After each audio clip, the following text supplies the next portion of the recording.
Hi everyone, this is Eric Franklin from CNET.com, and today we're looking at the Dell SX2210. Like the Lenovo L215P, the Dell is a 16:9 21.5-inch monitor with a 1920 by 1080 resolution. The big deal here is that larger 22-inch monitors actually have a lower resolution of 1680 by 1050.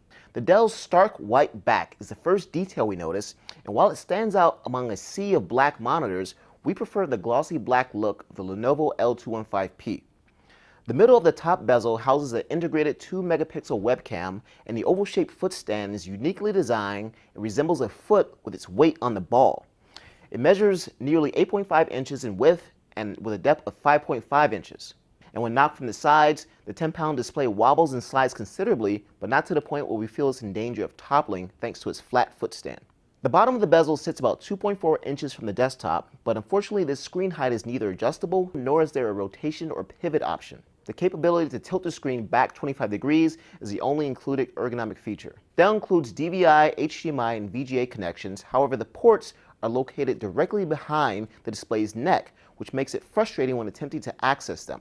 The OSD follows Dell's recent stellar labelless design last seen on the G2210. 4 buttons line the lower right-hand corner of the bezel. Pressing any of the buttons brings up the OSD, which pops up parallel to the button array. Each option corresponds to one of the 4 buttons.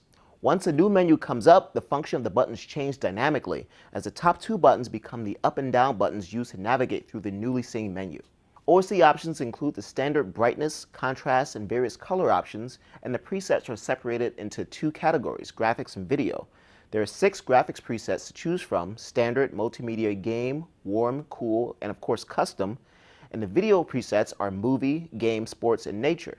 The presets do not change anything other than the red, green, and blue color balance, and therefore how well each setting works will be subjective. We use the SX2210's movie preset to check out a few HD movie trailers where we saw fuller color quality when compared to the L215P, where colors were slightly washed out. Although the SX2210's blacks were not as deep as the G2210's, as backlight bleed-through was apparent on the bottom and top edges of the screen, they were darker than the L215P's. Picture sharpness was as good as the G2210, as subtitles look sharp and not blurry like on the L215P. We looked at a few games on the SX2210 in its game preset and saw a clean picture with no signs of ghosting during fast movement. The Dell uses a twisted pneumatic or TN panel, and when it's viewed from the sides or bottom, we perceive the screen to darken and the gamut to shift about 6 inches off from center. Of course, when viewed from the optimal angles, we saw no problems. While we didn't care for the stark white back panel design, we were impressed with the $270 SX2210's overall performance, inclusion of DVI and HDMI connections, and a robust on-screen display. Although you can't go wrong with either the L215P or the SX2210, if you can afford spending a little bit more, we recommend the Dell SX2210 over the Lenovo because of the inclusion of DVI and slightly better movie performance. Once again, this is Eric Franklin. It's been the first look at the Dell SX2210. For your daily dose of tech news, check out CNET's Loaded. It's packed full of the latest tech news highlights that matter to you. Find out the latest gadgets or the coolest gizmos, all that and more Monday through Thursday at cnet.com/loaded.